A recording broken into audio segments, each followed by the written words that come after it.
ये उस रात की कहानी है। अगर आप इस कहानी को सुनेंगे तो आपकी रोंग भी खड़ा हो जाएगा। ये कहानी मेरी अपनी है।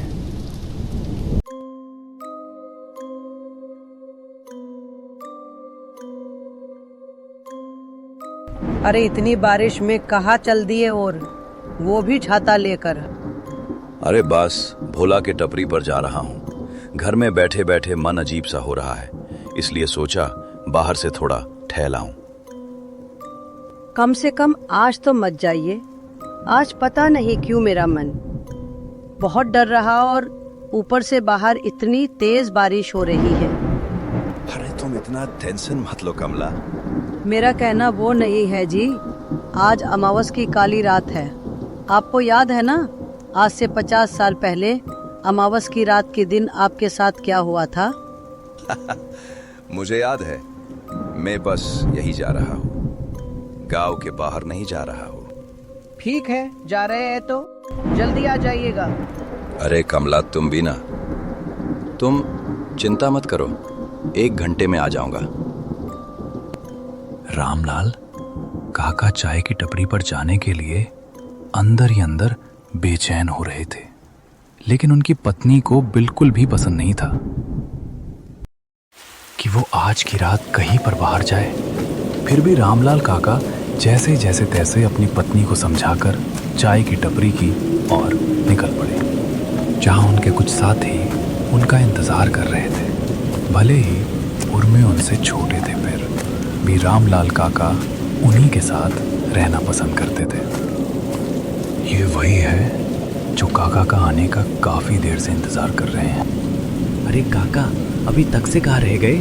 उनके बिना तो आजकल अकेला बैठने में मजा ही नहीं आता। अरे हाँ मनीष, तुम सही बोल रहे हो। इस समय तक तो काका आ जाते हैं, आज पता नहीं कहाँ रह गए। एक काम करते हैं, उनके घर ही चलते हैं। अरे नहीं नहीं, मैं नहीं जा रहा। पिछली बार याद है ना, क्या हुआ था?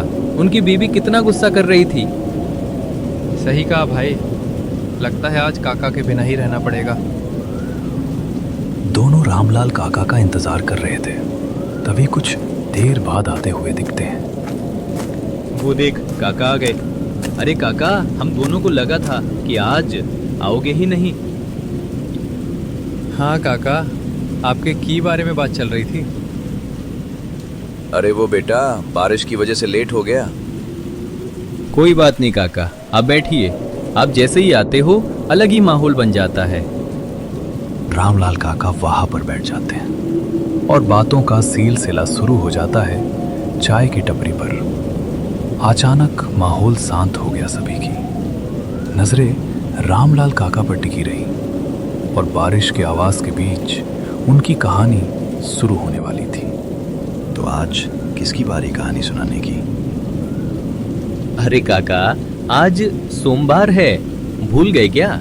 आज आपकी ही बारी है कहानी सुनाने की। अच्छा बेटा, आज मेरी बारी है क्या? जरा आजकल बेटा दिमाग काम नहीं कर रहा है। कोई नहीं काका, सुनाओ सुनाओ। आज तो अलग ही माहौल है, बहुत मजा आएगा कहानी सुनने में। सुनाता हूँ। ये कहानी उस समय की है जब मेरी उर्म 16 साल की थी। उस समय मुझे चिकन मटन खाना बहुत पसंद था। मेरी माँ सो के कुछ सोच रही थी। शाम से करीब 6 बज रहे थे। माँ उठो, क्या सोच रही हो? मुझे भूख लगी है। माँ उठती है। अरे क्या हुआ बेटा?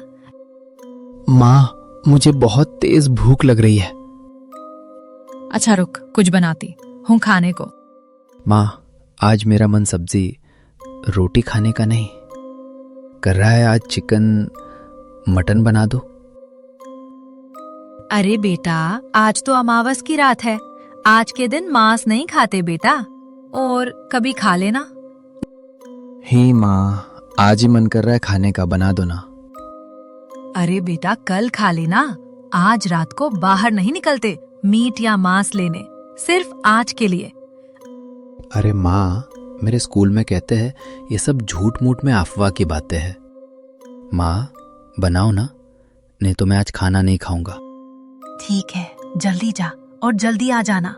रुक जा, पैसे देती हूँ। नहीं माँ, मेरे पास पैसे हैं, मैं चिकन लेके आता हूँ। ठीक है, और एक बात ध्यान से सुनो, रास्ते में कहीं रुकना मत, जल्दी जा और जल्दी जाना। माँ के कहते ही मैं बहुत खुश हो गया और खुशी खुशी निकल पड़ा। लेकिन मुझे क्या पता था मेरे साथ ऐसा होने वाला है। मार्च का महीना था, हल्की हल्की ठंड पड़ रही थी और सर्दियां खत्म हो गई थी। मैं गांव के रास्ते से चलता जा रहा था, ठंडी हवा चल रही थी।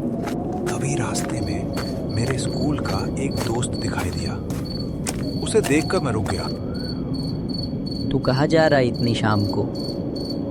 अरे कुछ नहीं भाई यार, बस चिकन खाने का मन कर दिया है, वही लेने जा रहा हूँ। अरे वाह भाई वाह, अकेले अकेले अपने भाई को नहीं खिलाएगा क्या?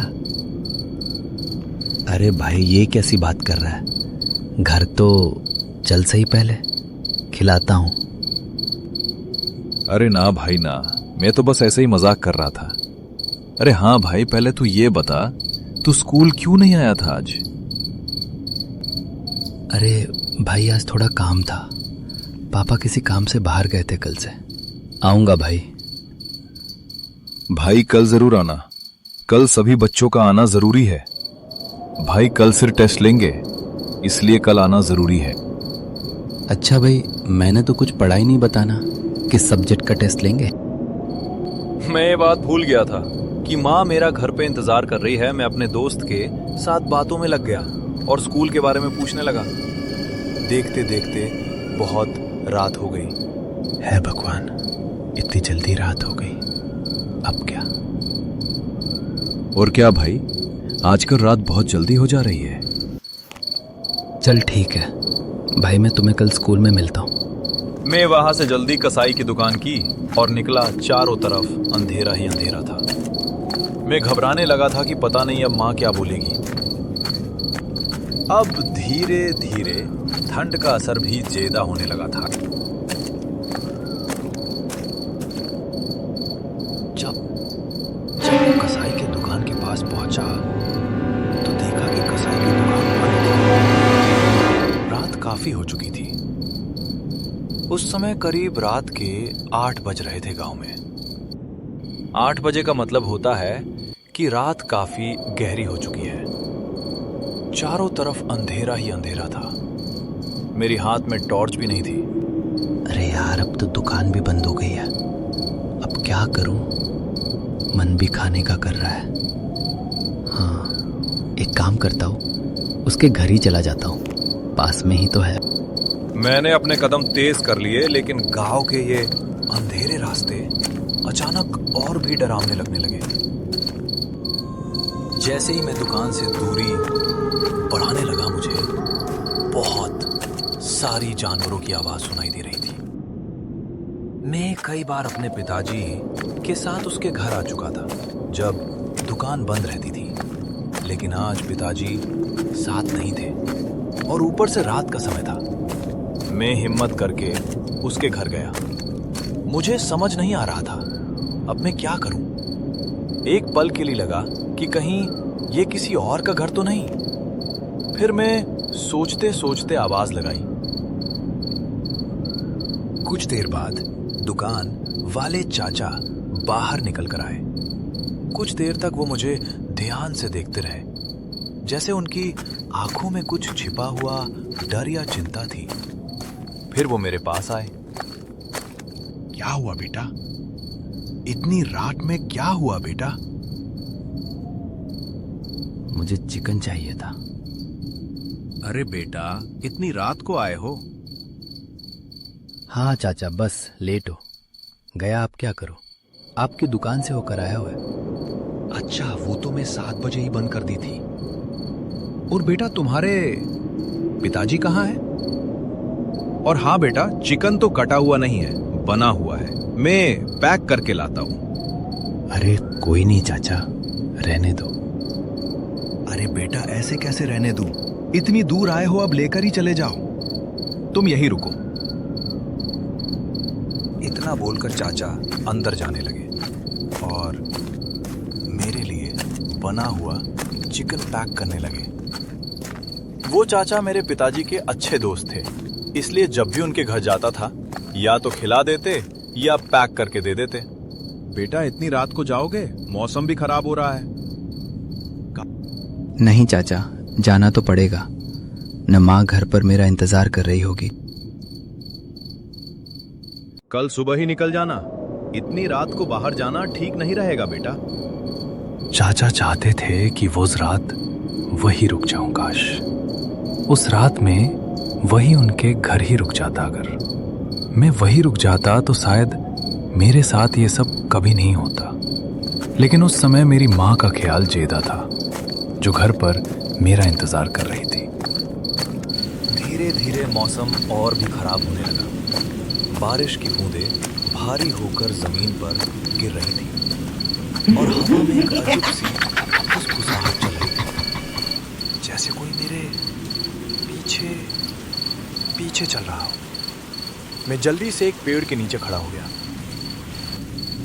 है भगवान, अब तो पानी से सारे रास्ते खराब हो गए होंगे। अब घर के लिए दूसरे रास्ते से जाना पड़ेगा। मैं बारिश के रुकने का इंतजार करने लगा। अब मुझे समझ आ गया था कि घर पहुंचने में काफी समय लगाने वाला है।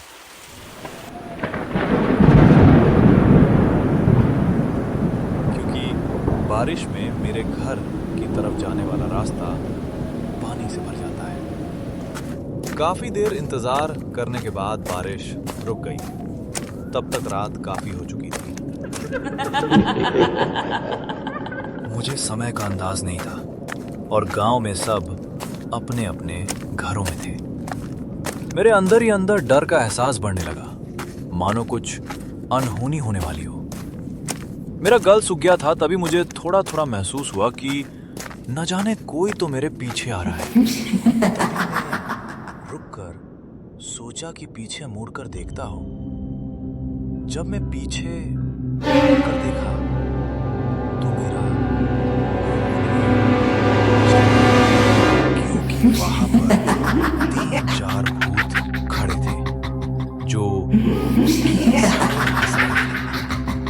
फिर मैं बिना सोचे समझे वहां पर से बहुत तेज दौड़कर भागा। रात के अंधेरे में रास्ता कुछ भी साफ नहीं था, बस मैं भागता ही जा रहा था। भागते भागते में रास्ता भटक गया था और जंगल की चला गया। ऐसा लग रहा था कि आज मेरी आखिरी रात है। फिर अचानक मेरे सामने एक बहुत बड़ा दानव आ गया। वो सिर्फ हंस रहा था। मैं बिना कुछ सोचे समझे वहां से भागा। अब मुझे लग रहा था कि अब मैं बच नहीं पाऊंगा। जितनी तेज दौड़ सकता था दौड़ा। रात के अंधेरे में कुछ भी साफ नहीं। अचानक एक और दानव मेरे सामने आ गया। ओ लड़के, ये बॉक्स मुझे दे दे, नहीं तो उसकी जगह मैं तुम्हें खा जाऊंगा। बॉक्स वही गिरा दिया और पूरी ताकत से घर की तरफ भागा। और मैं जब घर पहुंचा तो मैंने अपनी माँ को सारी बात बताई। ये सुनते ही माँ रोने लगी। उस दिन के बाद मैं कभी भी रात में मांस लेने नहीं निकलता। अरे चाचा, आपकी किस्मत अच्छी थी उस दिन। अरे बेटा, किस्मत का शुक्र है कि उस रात टिफिन का बॉक्स मेरे हाथ में था, वरना वहीं पे दानव मुझे ही खा जाता। अच्छा हुआ चाचा, आपने मुझे बता दिया कि अमावस की रात को मांस नहीं खाते। ये बात कभी मत भूलना बेटा, और अपने बच्चे को भी बता देना। चाचा, क्या वो दानव अभी भी अपने गांव में है? आज तक मैं उस रास्ते पर कभी नहीं जाता, नहीं उधर जेदा देर तक रुकता हूं। चाचा, एक बार चलकर देख ले, क्या सच में वो चीज आज भी वो मौजूद है? अरे नहीं नहीं बेटा, मुझे मारना है क्या? मैं उस तरफ कभी भी नहीं जा सकता। चाचा चलिए ना, आज तो हम 3 हैं।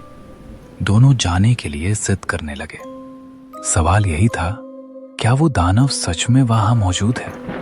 क्या वे उस दानव को देख पाएंगे? आगे क्या होगा ये जानने के लिए आपको इसका दूसरा पार्ट देखना होगा। चैनल को सब्सक्राइब करें और कमेंट में नेक्स्ट पार्ट लिखें।